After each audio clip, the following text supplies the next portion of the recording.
Hello po. Good day, ma'am sir. Bali, ganito po yung gagawin natin pa nag-delete tayo ng mga backup po, para hindi mapuno po yung storage natin. So, bali ito yung POS natin. Paano mag-set po nun? Ayan.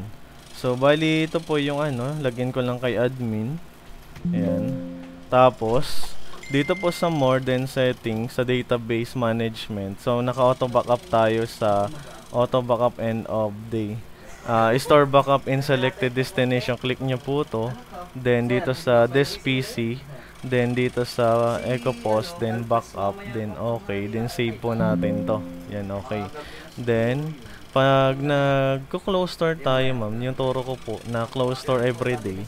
Ang close store po everyday dapat is para malaman yung yung daily sales nyo, ano po yung kabuuhan. So ginagawa to before 12 AM. So close tayo. So yung password na nakalagin, then enter. Then proceed ilalagay nyo lang dito kung ilang 1,500 para mag-declare tayo, then para magtali. Proceed lang po natin, then proceed to ready, magpiprint po yan. Ayan po. So ayan po. So wala akong printer kaya lumabas to. Cancel lang po natin to. Ayan.